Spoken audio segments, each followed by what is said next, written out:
may be hard to believe nowadays, but once upon a time, Earthworm Jim was an icon of the video game industry, rubbing shoulders with the likes of Mario, Sonic, Crash Bandicoot, and just about every other notable platforming mascot in the 90s. The first game set itself apart from the competition with its warped and surreal visuals, wacky slapstick humor, and impressive animation, and almost single-handedly launched its titular character into the stratosphere of popularity. Only in the 90s could you make a mutated earthworm in a spacesuit a pop culture icon. It was just a different time. Of course, an anthropomorphic earthworm is going to be the least bizarre thing you'll find on your travels. The first world, for example, puts you on a planet engulfed in garbage and sees you launching a cow into orbit for no good reason.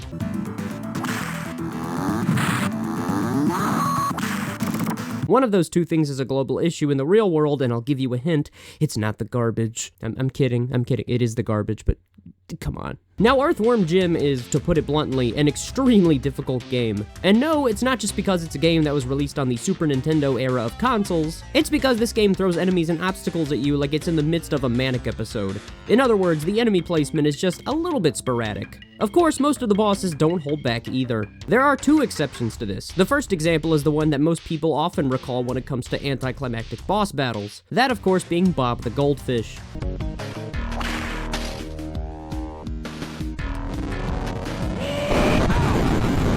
I could have put this boss fight on the list, but it's intentionally made to be a cakewalk for comedic effect. The same cannot be said for the final boss of the game, Queen Slugforabutt. Yes, that's her name, stay with me. The final level of Earthworm Jim, named Buttville, is arguably the most difficult level in the game. Now, who said video games can't be high art? Your jumps have to be extremely precise, with little to no room for error, and let's not forget about these little insect abominations who can cut you in half if you get anywhere near their hurt box. To put it bluntly, this level is a massive pain in my urethra.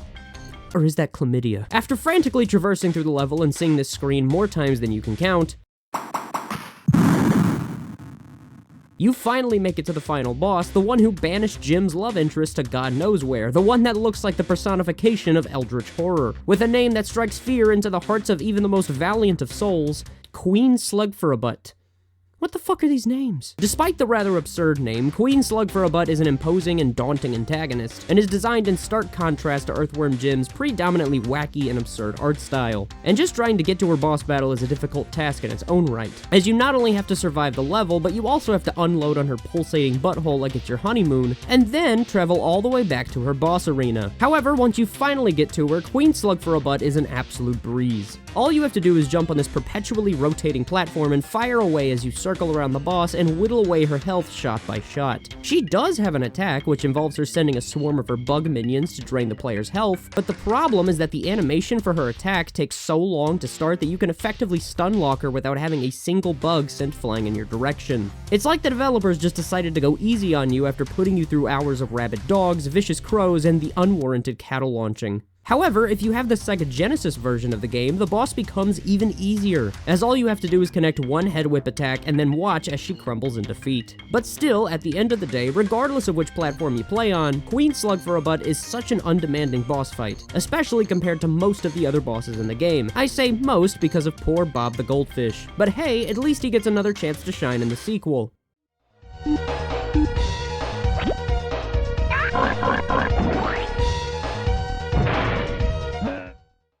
I think it's because his form was a little off. I know, just not for me. It's true! You really are the world's greatest detective! How did you do that, Bats?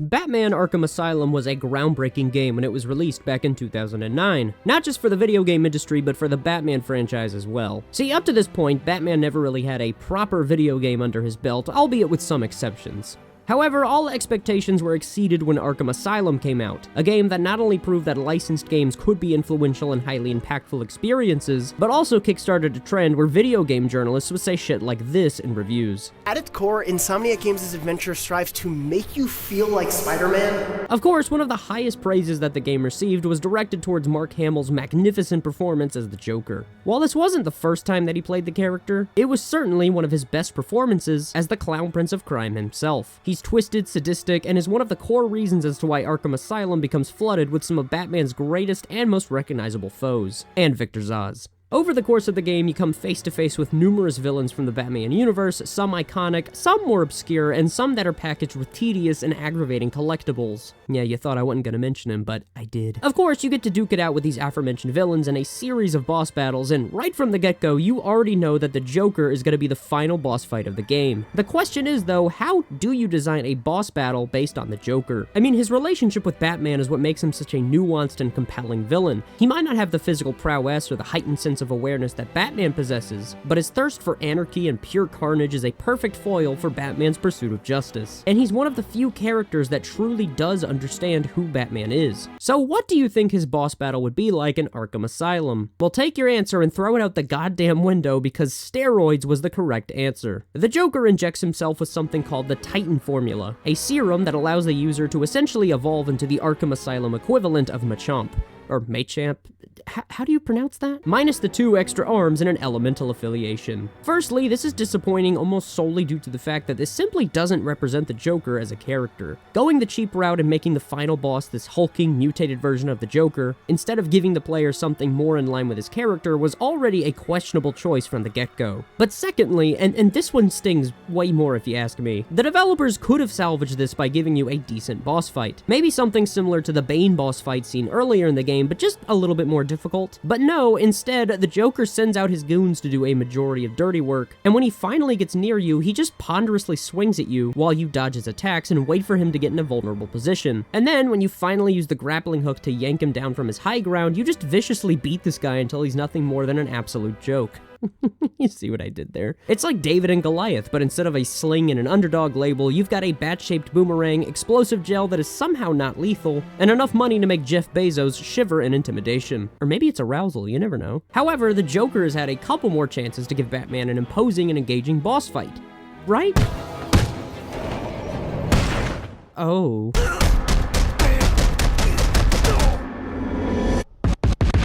Oh. Oh, wait, that's Deathstroke. Another time.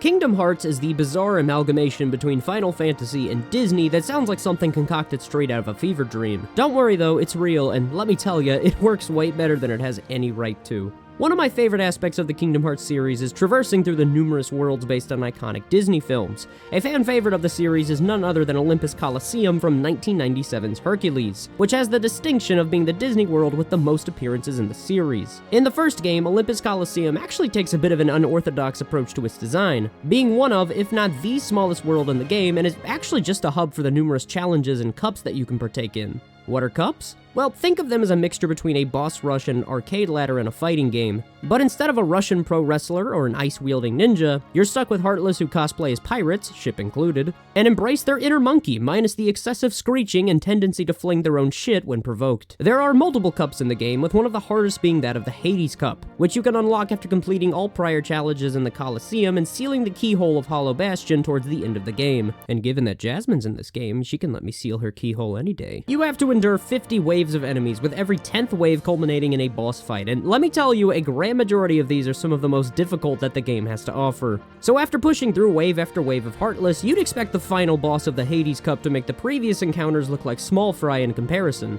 And in a technical sense, you'd be right. But in terms of a challenging yet satisfying boss fight after all that you've endured, absolutely not. Meet the Rock Titan. Age? Who knows? Height? Ladies, you're gonna love this one. Roughly 200 feet. Other distinct features: abs that are quite literally rock hard, just like Hercules when he saw Meg for the first time. 2 heads, meaning 2 times the satisfaction for all the nymphomaniacs out there. And most importantly, an underwhelming boss fight. Look, there's always a catch. The Rock Titan is, without hyperbole, the easiest boss in Kingdom Hearts, bar none. You have to understand that at this point, you've learned just about every important ability in the game, and, if you played your cards right, can probably dish out some considerable damage with the right equipment. The Rock Titan's no slouch when it comes to damage either, as he can potentially wipe out half of your health bar with just one powerful stomp. if he can actually land the hit. You see, it takes the Rock Titan a few business days in advance for him to land just about any attack, giving you ample amount of time to simply, get out of the way. And sure, you might look at Donald and Goofy and point out how quickly their health bars deteriorate, but you gotta understand that these guys have the blind loyalty of a golden retriever, and will sacrifice just about anything if it means they can deal some damage to the opponent. But at least golden retrievers are smart and can aid you if you train them well enough. If he were an early stage boss or simply the first boss of the game, it would be far more forgivable, but you can only fight him once you've finished almost the entirety of the game. Mind you, the previous boss battles in the Hades Cup include Cerberus, Leon and Cloud, and the guy that the cup was named after. I'll give you 3 guesses. And all of these bosses are much higher in difficulty. All you gotta do is swing away at his legs and then jump up to one of his 2 heads and do the exact same thing. Rinse, repeat, and wipe, you dirty bastard. And the battle is done. He's a true testament to the phrase, size doesn't always matter, which is the same thing I tell myself when I can't please my girlfriend.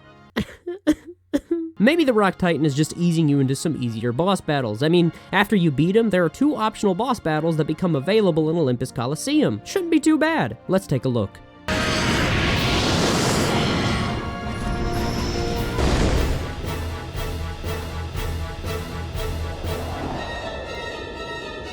Okay, never mind.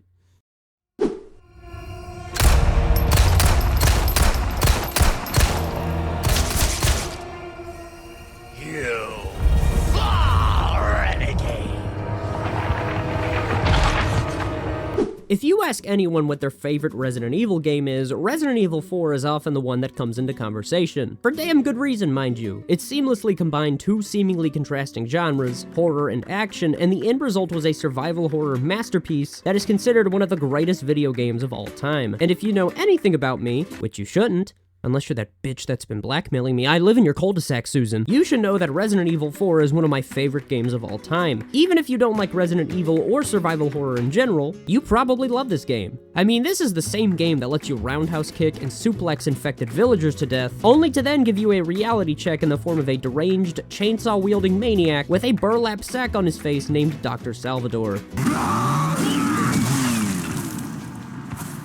I mean, amputation was a good way of preventing the spread of infections back then. It might seem a little antiquated now, but we've certainly evolved since then. Oh god, they still do that, don't they? Now, throughout Resident Evil 4, you'll meet a plethora of characters who will do whatever possible to get their hands on Ashley Graham. There's Salazar, a pompous and arrogant little prick who looks like he's both 8 and 80 years old, but is somehow only 20. I have a similar problem. I'm 22 and still look like a sophomore in high school. It'll look good on me when I'm 30, but for now, my ID is the only thing that'll get people calling me sir instead of young man. I'm fighting an uphill battle. Then there are these guys that I mentioned earlier who want a piece of Leon just as much as they want Ashley. I'm gonna guess they're still figuring out their sexual preferences. And of course, there's Louise, who, to put it bluntly, is just a little bit horny. I see that the president's equipped his daughter with ballistics, too. How rude! He's not a villain or anything, I just, thought I'd point it out. In other words, everybody wants Ashley. Except for me, I'm more into brunettes. Chief among the aforementioned characters is the main antagonist of Resident Evil 4, that of course being Osmond Saddler. Saddler is the mastermind behind the tyrannical and militant use of the Plaga parasite, aiming for world domination as his end goal. What's he gonna do after taking over the world? Who knows? Maybe he just likes having a god complex. Maybe he just wants to keep the Sam's Club hot dogs at $1.50. I don't know, did you fucking ask the guy? Regardless, he's an imposing threat that needs to be taken with precaution. Is what I would say if his boss battle wasn't so astoundingly easy. See, if you don't know what you're doing, which admittedly represents most players on their first run-through, myself included, Saddler can be a moderately difficult boss. Nothing too crazy, but certainly no slouch. However, if you do know what you're doing, Saddler is an immensely easy boss fight. Despite the fact that it has 3 separate phases, it's simply window dressing for what is a relatively straightforward boss encounter. The first 2 phases sees you running up and down a linear stretch of land, or concrete and steel, I suppose, as you lure Saddler into numerous traps scattered across the map and fire away at his conspicuously placed weak spots. And that's not even mentioning the QuickTime events that follow after stunning him. But then we have the third phase, which is so rudimentary that it feels like the developers were essentially giving you the keys to an easy victory. All you have to do is fire away at his massive glowing weak spot and, once in a blue moon, dodge his attacks. And right when things seem like they're getting even relatively difficult, Ada tosses Leon a rocket launcher, allowing you to inflict a devastating final blow that eviscerates Saddler in one hit. If you want to make this even easier, if you equip a rocket launcher before the boss fight and simply shoot him during this phase, he goes down in one hit. You don't even need the special rocket launcher that Ada gave you. Now, of course, there are other bosses in Resident Evil 4 that go down in one hit if you use a rocket launcher, but Sadler is an especially underwhelming example because, well, this guy's the catalyst behind the Plaga virus. He is hellbent on global destruction if it means he gets even a modicum of power. You'd think that he'd put up a tougher fight with such grand ambitions on his agenda. What a damn shame. But that doesn't change the fact that Resident Evil 4 is still a kick-ass game. Go play it if you haven't. I highly recommend it. I knew it was gonna be Venom, but I was really hoping it wasn't Venom. In recent years, Spider-Man has been blessed with some truly fantastic video games. Hell, in my last video I talked about this year's Spider-Man 2, which, in all honesty, might just be the best video game that the old webhead himself has ever been a part of, even if Mary Jane puts up a better fight than he does.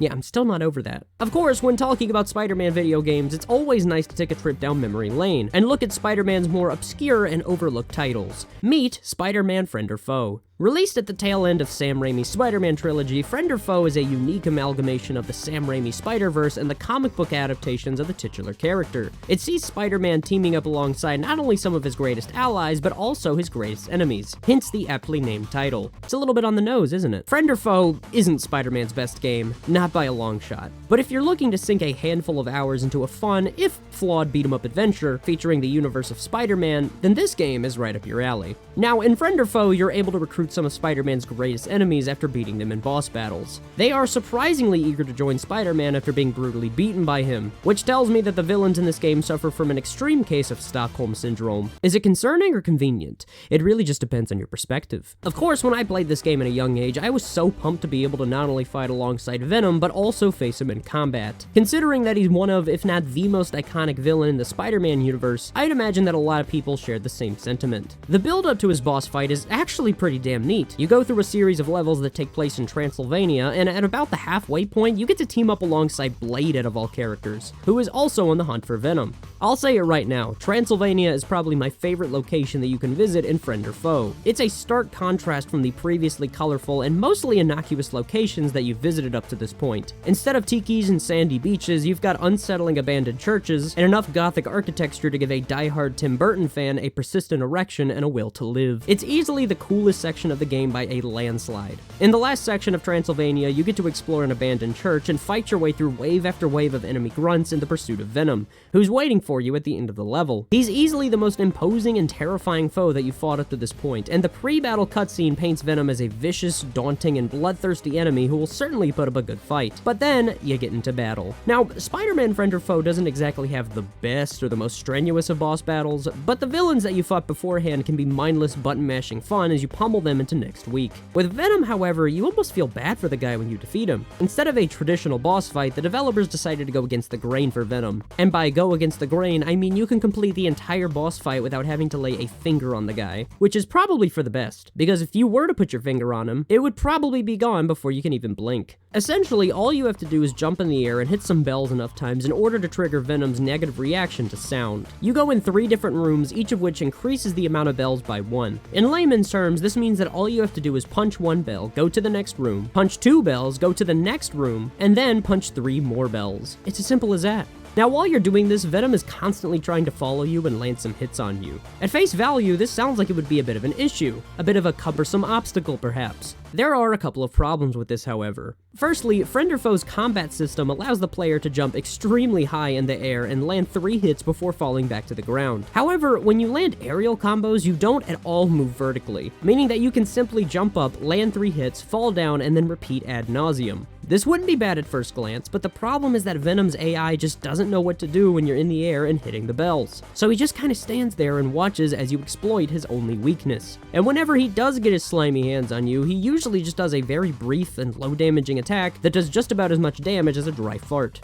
It's the wet ones you gotta look out for. And I mean, yeah, there are other bosses in Friend or Foe that are ludicrously easy, such as Doc Ock, which simply involves you chucking boxes at his generators and then violently swinging on him like a silverback gorilla. The difference there, however, is that he's the first boss, so he gets a pass. And if you're wondering, no, Venom is not the final boss of the game. That honor would go to Mysterio, who not only has the honor of having the best boss fight in Spider-Man Friend or Foe, which, to be fair, isn't saying too much, but still, but also the most hilarious boss battle, if you can even call it that, in 2004's Spider-Man 2.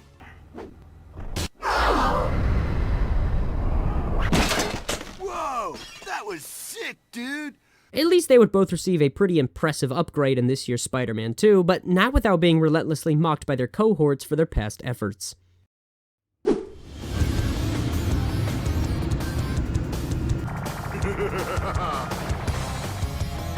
And for the last game on this list, we're taking a look at Crash Bandicoot 2: Cortex Strikes Back. Crash Bandicoot 2 is a fantastic sequel. It took the simplistic yet fun nature of the first game and added just enough quality of life changes to make it feel like a more refined 3D platformer, while also coming with a noticeably higher production budget. Some even regard this as the apex of the series, but for me, that's always going to be Crash Bandicoot 3. That shit is golden. And this guy shares the same sentiment with me, so that's gotta be worth something. Fun fact, I was actually born on June 20th and Caddy was born on June 19th. If you're wondering, no, I don't know him personally, but it's a revelation that I wanted to bring to light. Please return my calls, Caddy. Of course, with a higher production budget comes a fully realized story. The original Crash Bandicoot had a plot, sure, but in Crash Bandicoot 2, it's far more noticeable and prominent. In it, Dr. Neo Cortex concocts a plan to manipulate Crash into collecting these glowing pink crystals in order to power a device known as, and no, I'm not making this up, the Cortex Vortex. If only associating my name with a device and rhyming it were so easy for me. The best I can think of is Cameron Hammerin'? So in essence, you're knowingly assisting the main antagonist. But at least Naughty Dog let the player know this at the beginning of the game instead of halfway through. Of course, straight from the get-go, you already want to pound this guy's face in. Or at least jump or spin attack him 3 times until his health bar fades away. That's what the previous bosses taught me, at least. Now, I think it's fair to say that Crash Bandicoot 2 can be a pretty difficult game at times. Nowhere near as arduous as the first game, in part due to the new traversal moves that you've been graced with, but still surprisingly difficult in more than a few areas. Need I remind you about behaving? That shit lives with you. The boss battles in Crash Bandicoot 2 are relatively straightforward, but can provide at least a morsel of challenge, and are simply pretty damn fun. Nothing too mind-blowing, but still enjoyable and somewhat challenging. Now, all they had to do was wrap up this wonderful platforming adventure with a climactic and riveting boss battle against Dr. Neo Cortex. I mean, in the first entry, he was debatably the hardest boss in the game, which made for a challenging and satisfying grand finale. And in the second game, things start out in a pretty interesting fashion. Cortex propels himself into space to initiate his evil plan, and Crash follows suit by equipping a jetpack and going after him. Already, this sounds like an awesome idea for a boss fight. However, as soon as you gain control of Crash, you begin to recognize a disappointing reality. This is the easiest boss fight in the game, bar none. All you have to do is gain enough speed to catch up to Cortex and hit him 3 times.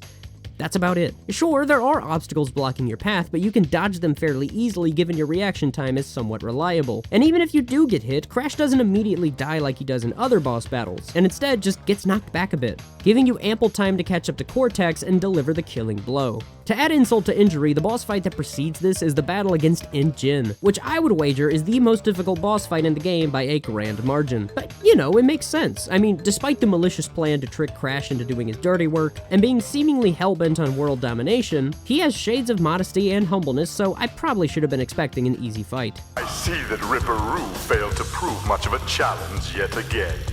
Alright, I take it back. Crash, bust his kneecaps for me. Is he collecting crystals again? Crash, you just beat him! Don't quit your day job, man. Hey, you!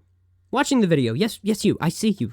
Come here. Firstly, I want to say thank you for watching the video. I have gained an extremely high amount of subscribers, at least for me. I went from 64 subscribers to 900 over the course of just like 1 or 2 videos. So I am personally very proud of that, and I want to say thank you guys for tuning in and watching this video. If you liked it, make sure to hit that like button. If you have a boss battle that you think I might have missed, which trust me, there are a lot of them, so I've definitely missed 1 or 2, then make sure to comment it in the comment section below. And And if you want to see more videos like this in the future, be sure to click that subscribe button so that you can be the first person to be notified once the next video comes out. Thank you guys so much and have a happy holiday season. I'll be seeing you guys again soon. Take care.